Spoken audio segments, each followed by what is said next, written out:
चलिए बच्चों, आज हम इसके वर्ण विन्यास के सेकंड चैप्टर क्लास 8 से हिंदी ग्रामर का वर्ण विन्यास अरेंजमेंट ऑफ लेटर्स प्रोनाउंसिएशन पढ़ेंगे और इसके इसके सारे क्वेश्चन आंसर और इसके एक्सरसाइज को भी करेंगे। चलिए शुरू करते हैं। चलिए सबसे पहले मैं बता देता हूं कि भाषा के 4 कौशल माने जाते हैं। कौशल कहते हैं कि इसकी स्किल्स क्या हैं। भाषा के सुनना, बोलना, पढ़ना और लिखना, ये इसके 4 स्किल्स हैं और ये 4 कौशल भी इनको माना जाता है। ठीक है, पहले 2 कौशल मौखिक हैं और 2 शेष लिखित, यानी सुनना बोलना दोनों ओरल में आते हैं और पढ़ना और लिखना राइटिंग वर्ड में आता है, क्योंकि पढ़ा भी उसी को जाता है जो हम लिखते हैं। और दूसरी चीज है कि जो ध्वनियों को लिखकर व्यक्त करने के लिए लिपि चिन्हों की आवश्यकता होती है, इन्हें हम वर्ण कहते हैं। तो वर्ण ध्वनियों के उच्चारित और लिखित दोनों रूपों के प्रतीक हैं। वर्ण भाषा की सबसे छोटी इकाई मानी जाती है। अब इसकी डेफिनेशन भी देख लेते हैं कि भाषा की वह छोटी से छोटी ध्वनि जिसके खंड के न हो सके वर्ण कहलाती है। वर्णों के समूह को वर्णमाला कहते हैं और हिंदी वर्णमाला को देवनागरी लिपि में लिखा जाता है। संस्कृत को भी देवनागरी लिपि में लिखा जाता है और मराठी को भी देवनागरी लिपि में लिखा जाता है। अब पढ़ते हैं हम कि हिंदी वर्णमाला का जो मानक रूप है, स्टैंडर्ड फ्रॉम हिंदी अल्फाबेट, यानी स्वर ए आ ई बड़ी ई होता है। अब हम इसके मेन पॉइंटों को पर भी फोकस करेंगे। चलिए, ये ए, इसको देख लेते हैं। ए आ, छोटी बड़ी, छोटा ऊ, बड़ा ऊ, री, ए आई ओ औ, यानी 11 स्वर होते हैं और इसमें 2 अयोग वहां मिलकर के 13 स्वर में कन्वर्ट हो जाता है। और स्वरों की ये जो मात्राएं हैं, ठीक है, छोटी ई की मात्राएं सामने से आती है और बड़ी ई की मात्रा पीछे से आती है। छोटे ऊ की मात्रा नीचे को जाती है और बड़े ऊ की मात्रा पीछे को जाती है। ये री से ऋषि की वो है। ये ए, इस ए की मात्रा ये होती है और इस ए की मात्रा डबल मात्रा में इंक्लूड होती है। ओ की सिर्फ एक मात्रा होती है, औ की औरत वाली 2 मात्राएं होती है। ए की कोई मात्रा नहीं होती। ये अनुस्वार है और ये विसर्ग है। विसर्ग को अह बोला जाता है। प्रहतः, दुख। अब व्यंजन देख लेते हैं। कै खे गे घे, य, च छ ज झ य, ट ठ ढ ढ न। ठीक है, अब हम और देखते हैं इसके बारे में। त थ द ध न और ड और ढ, ये विशेष व्यंजन में आते हैं। अधिकतर विशेष व्यंजन संस्कृत भाषा में प्रयोग किए जाते हैं। तो प फ ब भ म या रा ला वा, ये हमारे अंतस्थ होते हैं और श श स ह, ये ऊष्म व्यंजन में इंक्लूड होते हैं। छ त्र ज्ञ स्र, ये संयुक्त व्यंजन आते हैं और आगत वर्ण अ ज फ, ये आगत वर्ण होते हैं। चलिए बच्चों, अब हम आगे देख लेते हैं। हिंदी के वर्णों को अक्षर भी कहते हैं क्योंकि उनका स्वतंत्र अक्षर हो सकता है। स्वर तो अपनी प्रकृति से अक्षर होते ही हैं, परंतु हिंदी के व्यंजन वर्णों में भी आवर्ण रहता है। क में स्वर छिपा होता है ए, तो उसको हम अलग करके लिखते हैं तो ये हमारा इस तरह से वर्ण हो जाता है। कई बार स्थिति ऐसी भी बनती है कि जब स्वर रहित व्यंजन का प्रयोग करना पड़ता है। वर्णों के 2 भेद माने जाते हैं, स्वर और व्यंजन। स्वर हमारे क्या होता है कि जिन वर्णों को हवा बिना रुके प्रकट होती है तो उसको हम स्वर बोलते हैं। अब पारंपरिक भाषा में बात की जाए तो अ और अ जो है वो प्राकृतिक स्वर है और उनमें क्या होता है कि उनको जब हम बोलते हैं तो उनको सीधा सीधा अगर बोला जाए तो आप समझ सकते हैं कि स्वर का प्रयोग बिना किसी रुकावट के किया जाता है और जब ज्यादा से ज्यादा रुकावट नहीं होती तो वो स्वर में वोवल्स में इंक्लूड हो जाता है। अनुस्वार, अनुनासिक और विसर्ग जो होता है, इनका प्रयोग अधिकतर तत्सम शब्दों में माना जाता है। सबसे ज्यादा प्रयोग तत्सम शब्दों में किया जाता है, जैसे गंगा, पंकज, मंच, कुंड, घंटा, डंडा, दंत, बंद, चंपक। और विसर्ग का प्रयोग प्रातः और दुख अधिकतर शब्दों में किया जाता है। ये आगत वर्ण है, जैसे कॉलेज, डॉक्टर, ऑफिस। तो ये आ जो है ये हमारा क्या है? ये आगत वर्ण है। स्वर के दो भेद होते हैं, ह्रस्व स्वर, दीर्घ स्वर। और अगर तीसरा माना जाए तो तीसरा प्लुत स्वर होता है, वो संस्कृत का प्रयोग होता है। जैसे ओम में आता है तो तिरछा सा लिखा हुआ होता है, तो उसको हम ओम कह देते हैं। तो सामान्य स्वर, अनुनासिक स्वर, ये होते हैं सामान्य स्वर अ और अनुनासिक स्वर अ, समार। ठीक है। अब ध्यान रहे, दीर्घ स्वर ह्रस्व स्वरों के दीर्घ रूप नहीं है, वर्ण अपने आप में स्वतंत्र है। दीर्घ स्वर भी स्वतंत्र है और वर्ण स्वर भी अपने आप में स्वतंत्र माना जाता है। व्यंजन, जिन वर्णों का उच्चारण वायु में रुकावट या घर्षण के बाद होगा तो उसको हम क्या कहेंगे? व्यंजन कहेंगे। और व्यंजन के अंदर स्वर छिपा होता है और व्यंजन स्वर की सहायता से ही व्यंजन बोले जाते हैं। व्यंजन स्वतंत्र नहीं है, वे स्वरों की सहायता से ही बोले जाते हैं। ठीक है। व्यंजन के भेद 37 होते हैं, स्पर्श व्यंजन, अंतस्थ व्यंजन, ऊष्म व्यंजन और आगत व्यंजन। व्यंजन के 4 प्रकार हैं, स्पर्श, अंतस्थ, ऊष्म और आगत व्यंजन। तो हम सबसे पहले स्पर्श व्यंजन पढ़ते हैं। स्पर्श व्यंजन हमारे 35 हैं, तो उनको देख लेते हैं। देखिए, कवर्ग, चवर्ग, टवर्ग, तवर्ग, पवर्ग, यानी क ख ग घ ङ च छ ज झ य ट ठ ढ ढ न त थ द ध न प फ ब भ म। कवर्ग का उच्चारण कंठ से होता है, चवर्ग का उच्चारण तालु से होता है और टवर्ग का उच्चारण मूर्धा से किया जाता है। तवर्ग दंत से होता है और पवर्ग का उच्चारण ओष्ठ से किया जाता है। अंतस्थ व्यंजन, सेमी कॉन्सेंट जो है, अंतस्थ का अर्थ है स्वर और व्यंजन के बीच में स्थित। इनका उच्चारण जीभ, तालु, दांत और होठों के निकट आने से होता है, किंतु श्वास में रुकावट बहुत कम होती है, क्योंकि य, र, ल, व। ठीक है। ऊष्म व्यंजन, इसमें जब घर्षण उत्पन्न होता है तो वो ऊष्म व्यंजन होते हैं, जैसे श, श, स है। चारों का ध्वनि भी अलग निकलती है। आगत व्यंजन, ये अदर लैंग्वेज में अधिकतर यूज होते हैं। अरबी और फारसी, अंग्रेजी भाषाओं से कुछ शब्द लिए जाते हैं, जैसे जरा, जेब्रा, रफू, फौरन, दफा। यानी जब फ का उच्चारण हो तो आगत व्यंजन में इंक्लूड होते हैं। संयुक्त व्यंजन, छ, त्र, व्य, स्र, जब दो व्यंजन मिलकर के एक साथ बन जाते हैं तो उनको हम संयुक्त व्यंजन कहते हैं। वर्णों का उच्चारण स्थान देख लेते हैं हम। ये देखिए, मूर्धा तालव्य से ऊपर बोली जाती है और ये जो तालव्य है हमारी जीभ से जो ऊपर का हिस्सा होता है वो कठोर तालु बोलते हैं। तो दांत से बोली जाने वाली, होश से बोलने वाली जीभ, स्वर तंत्र, श्वास नली, कोमल तालु और अलजीभिया। तो इनको देखा जाता है। प, होस्ट यानी प से जब बोला जाता है प, प, भ, भ, तो इनका उच्चारण का स्थान भी लिखा हुआ है कि क, ख, ग, घ, ढ, ह, च, छ, ज, झ, य और श, ट, ठ, ड, ढ, न, ड, ढ, श, ये मूर्धा से ध्वनि निकलती है। स, ज, र, ल, ये मसूड़े से बोलते हैं। ओष्ठ, प, फ, ब, भ, म। हम कभी होठ को बंद करके प, फ, ब, भ का उच्चारण कर ही नहीं सकते, तो ब और फ दांतों से त, थ, द, ध, न की ध्वनि निकलती है। तो अब हम व्यंजन को और देख लेते हैं कि व्यंजन के जो पेयर हैं वे क्या हैं? छ, त्र, ज्ञ, स्र, ह।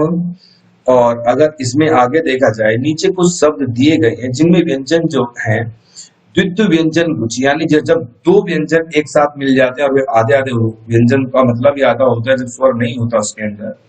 तो जब द्वित्व व्यंजन यानी दो दो व्यंजन, प्रसन्न 2 बार ने आया, उद्देश्य 2 बार दे आया, कच्चा 2 बार चे आया, बच्चा 2 बार चे आया, पक्का 2 बार कै की ध्वनि निकले। अल्प प्राण और महाप्राण का संयुक्त रूप हमारी हिंदी भाषा में शुद्ध हिंदी का प्रयोग किया जाता है।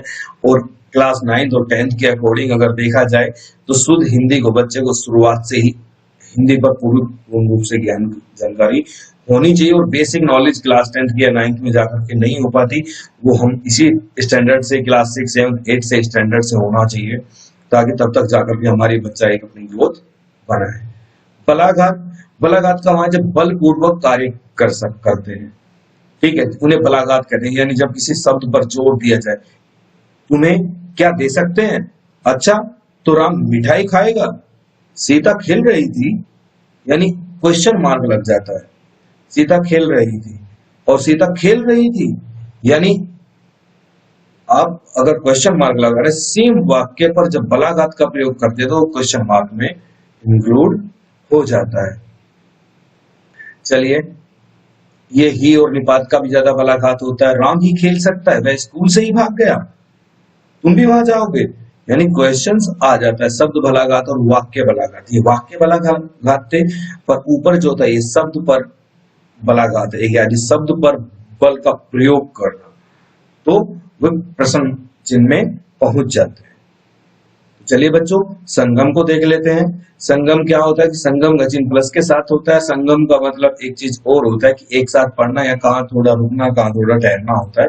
इसका प्रयोग सबसे ज्यादा संस्कृत भाषा में देखा जाता है। तुम मोहन से मिल आओ, मिल आओ, तुम मोहन से मिलाओ, यानी मिल आओ या मिलाओ। ये मिल आओ अलग अलग हो गया और मिलाओ संगम हो गया। तू ऑफिस से निकल आ, यानी निकला, रमेश घर से निकला, यानी संगम हो गया है। तो इस प्रकार के व्यंजन है। हम अनुतान को देख लेते हैं। सुर में जो उतार चढ़ाव होता है उसे अनुतान कहते हैं। उदाहरण के लिए अच्छा शब्द देखा जा सकता है जिसमें अनुतान के सारे कई पैदा किए जाते हैं। अच्छा प्रश्नवाचक, अच्छा, अच्छा आश्चर्यजनक लगता है, अच्छा ठीक है, स्वीकारात्मक हो गया। अच्छा बेमन से, अच्छा बेमन से स्वीकृत करना, यानी एक अच्छे की अलग, एक अच्छा है यानी good, it's okay. It's okay का मतलब ठीक है। तो कई बार ठीक है का मतलब ठीक है, ठीक है, ठीक है, ठीक है, ठीक है, ठीक है बोलते हैं ना। तो शुद्ध अशुद्ध का भी देख लेते हैं। आवश्य, अवश्य, अत्याधिक, अत्यधिक, सामाजिक, सामाजिक, मुनि, मुनि, व्यक्ति, व्यक्ति। आशीर्वाद में बहुत मिस्टेक होती है। आशीर्वाद, बीमारी ऐसे लिखते हैं ये बच्चे, पर बीमारी में क्या होता है, बड़ी ई की मात्रा होती है बीमारी। दरोगा को अधिकतर सभी क्या करते हैं, ऐसे लिखते हैं, पर दरोगा नहीं तो दारोगा होता है। और आधार में आधार होता है, यानी बेस। साधु, साधु होता है। वस्तु, छोटी की मात्रा होती है। गुरु, गुरु में बड़े ऊ नहीं होता, गुरु में छोटा ऊ होता है। पशु, पशु में बड़ा ऊ नहीं होता, छोटा ऊ होता है। पृथ्वी, पृथ्वी को ऐसे लिखा जाता है, प के नीचे रह आता है। तो इस प्रकार के ऐतिहासिक बार बार पूछा जाता है। ऐतिहासिक, ऐतिहासिक नहीं, ऐतिहासिक। सदैव में बड़ी दो ई की मात्रा होती है और सैनिक में भी डबल ए की मात्रा होती है। आगे देख लेते हैं हम। ये नासिक के ध्वनि थी। प्रणाम, रामायण, ठीक है। डढ़, बूढ़ा, पढ़ाई, कढ़ाई, कढ़ाई, कढ़ाई होता है। अनपढ़, अनपढ़, अनपढ़, अंतर हो जाता है जब हम बोलते हैं। शाखा, शाखा, अलग ध्वनि का उच्चारण किया जाता है। वर्ण विच्छेद, जब हम लेटर्स को सेपरेट करते हैं उसके लिए वर्ण, उसको वर्ण विच्छेद बोलते हैं। अलग अलग करके लिखना, जैसे कमल को लिखा हमने क अ म अ ल अ।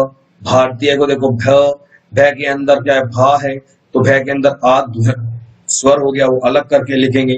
र में भी क्या है कि जितने भी व्यंजन होते हैं उनके अंदर स्वर छिपे होते हैं, वो हमें पहचानना होता है, जो हमारे 11 स्वर है, ठीक है। आक्रमण, महाजन, म में आ गया, अलग कर दिया, है में क्या है, हा है तो आ गया, देखो ह ज। तो ये इस तरह से वर्ण विच्छेद कहलाते हैं। यानी जब शब्दों से अक्षरों को, वर्णों को अलग अलग करके लिखा जाता है तो सीधा सीधा उसे हम वर्ण विच्छेद कहते हैं। तो र की जो विभिन्न ध्वनि है उसको भी हम देखते हैं कि अलग अलग कंडीशन में बोला जाता है। र कोई स्वर व्यंजन हो तो र उसके व्यंजन के ऊपर चला जाता है, जैसे क, र, म, करम।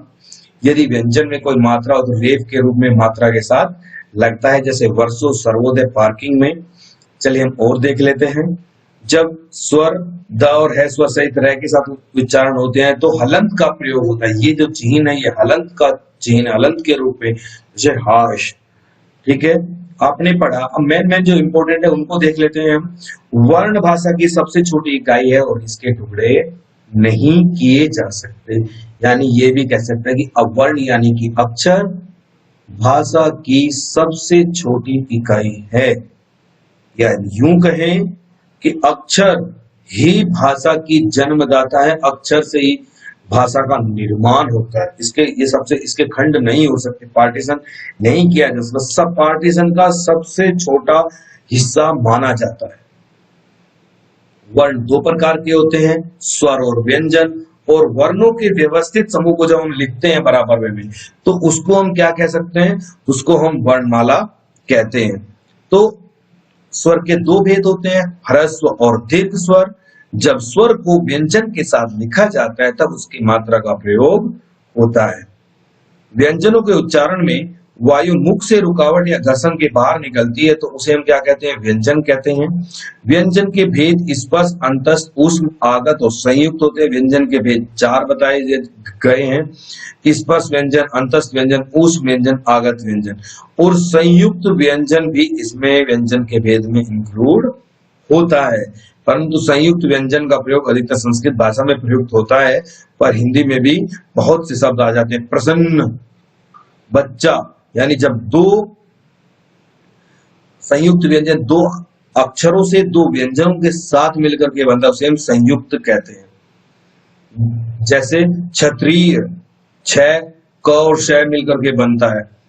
तो शब्दों के वर्णों को अलग अलग दिखाने की विधि को वर्ण विच्छेद कहते हैं। अभी हम क्या कर रहे थे, वर्ड के पार्टीशन जो हम देख रहे थे, ठीक है, उनको अलग अलग करके लिखना पार्टीशन। अब हम इसके आइए हम क्वेश्चन आंसर देख लेते हैं, इसके क्वेश्चन आंसर समझते हैं। जब हमने चैप्टर पढ़ लिया है तो अब इसके क्वेश्चन आंसर भी हम देखते हैं। सबसे पहले क्वेश्चन है कि हिंदी में स्वरों के कितने भेद हैं।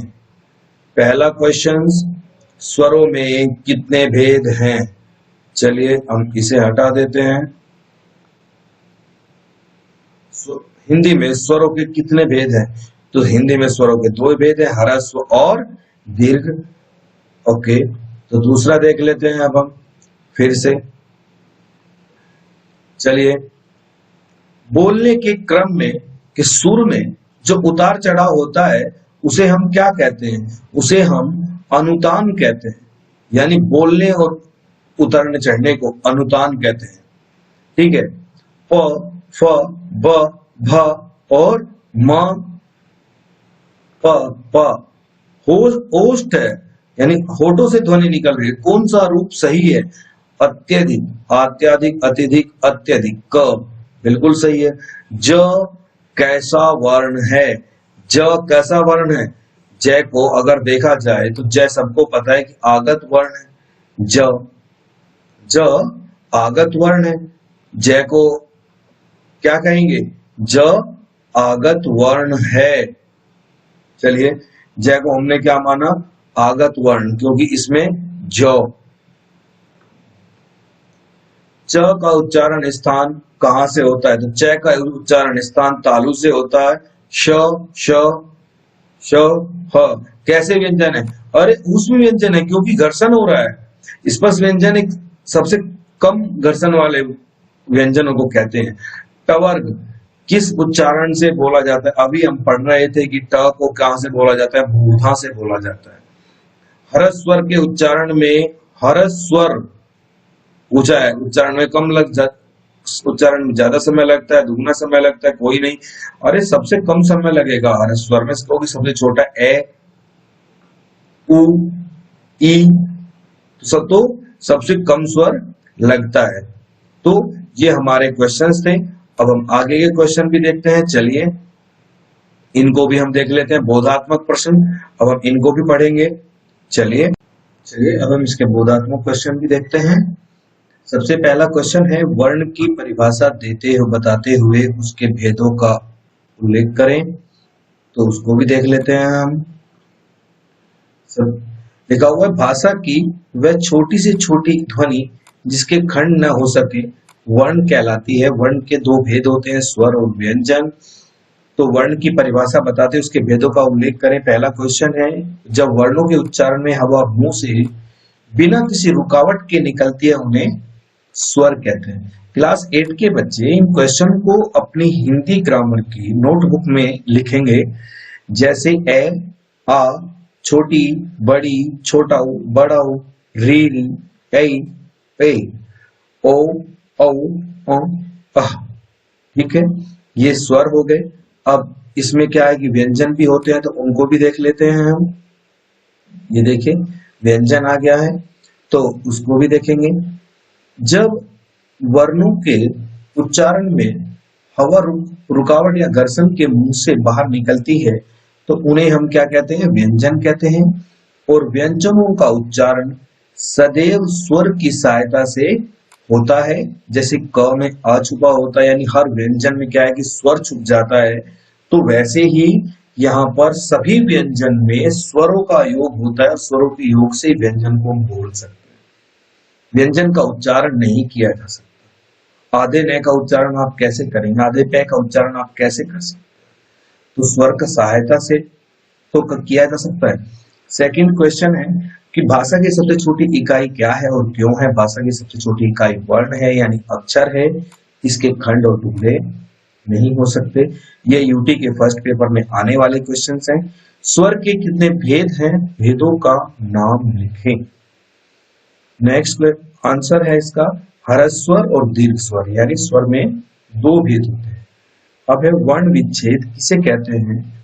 जब किसी शब्द में प्रयुक्त वर्णों को अलग अलग करके लिखा जाता है, किया जाता है, पार्टीशन अलग अलग हो जाता है, तो उसे हम क्या कहते हैं? वर्ण विच्छेद कह देते हैं। अब नेक्स्ट क्वेश्चन है कि व्यंजन के कितने भेद हैं और भेदों के नाम लिखें। व्यंजन के कितने भेद हैं? व्यंजन के 4 भेद होते हैं। कौन कौन से? स्पष्ट, अंतस्थ और ऊष्म व्यंजन और आगत व्यंजन।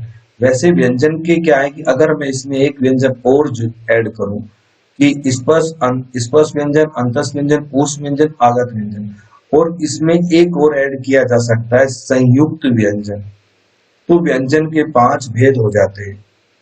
तो हमें 5 भेद लिखने हैं और इसके आगे लिखना है हमें संयुक्त व्यंजन। चलिए नेक्स्ट क्वेश्चन है बलाघात किसे कहते हैं? उदाहरण सहित लिखें।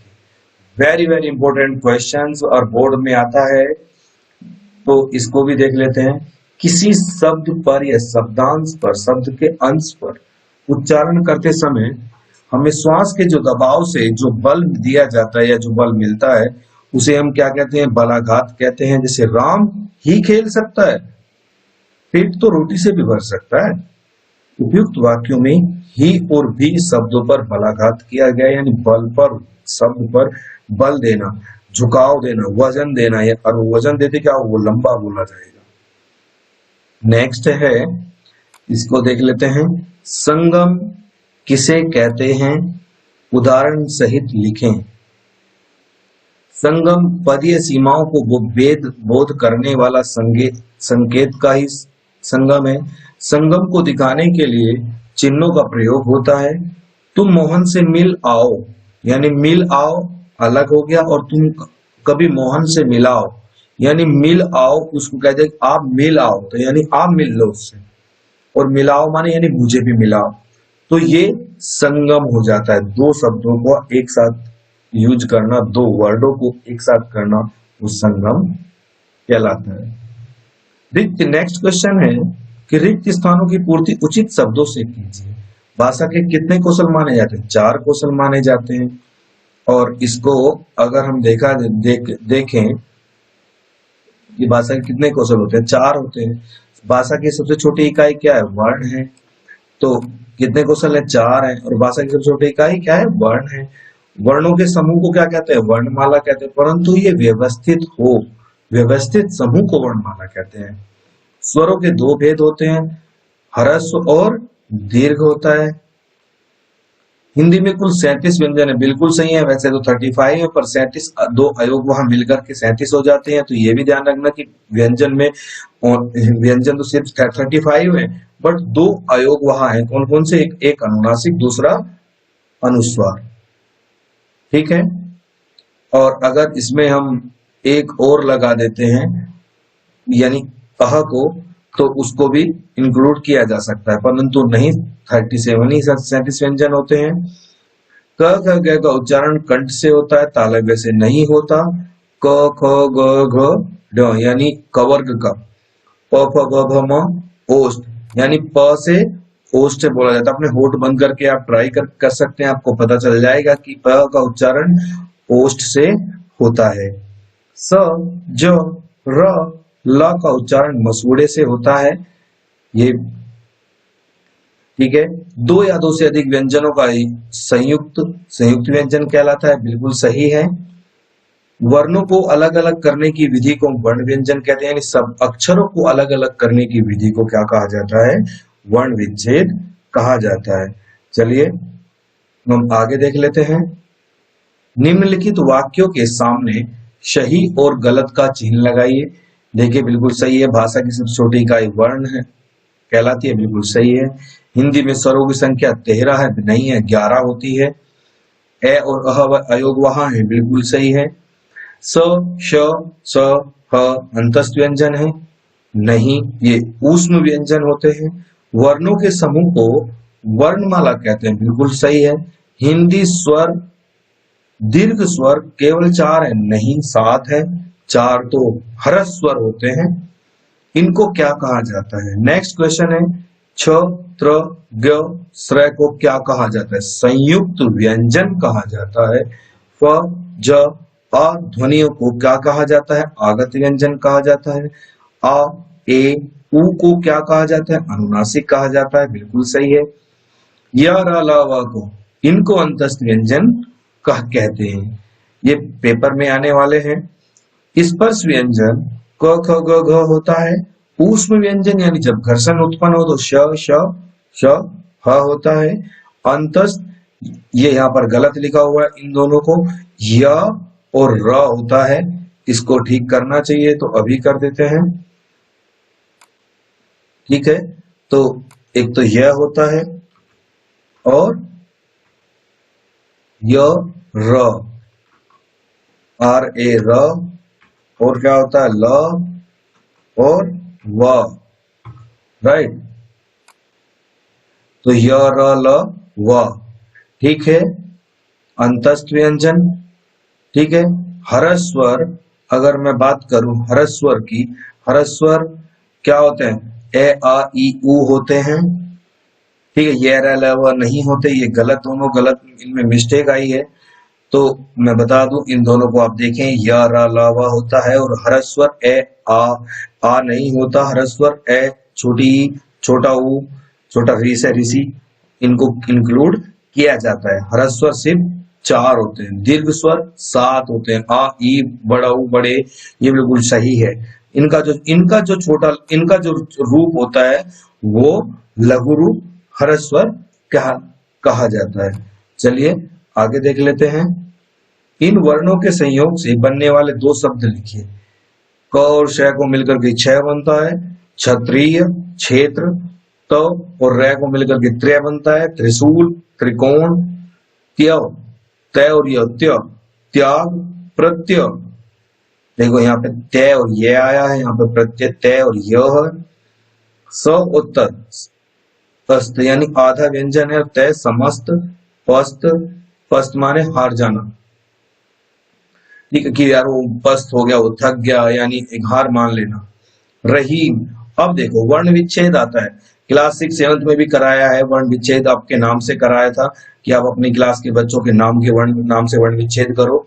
अब ये वही आ रहीम, देखो र में ए है में ई है, में ए है, यानी अलग अलग करके लिखना, इनको वर्ण विच्छेद कहा जाता है। महाजन में भी ऐसा हुआ। उद्यम, धर्म, कार्य, प्रथम, ठीक है। निम्नलिखित शब्दों के शुद्ध रूप लिखिए। शब्द और शुद्ध रूप सामाजिक ये होता है, व्यक्ति का, व्यक्ति में छोटी की मात्रा आती है।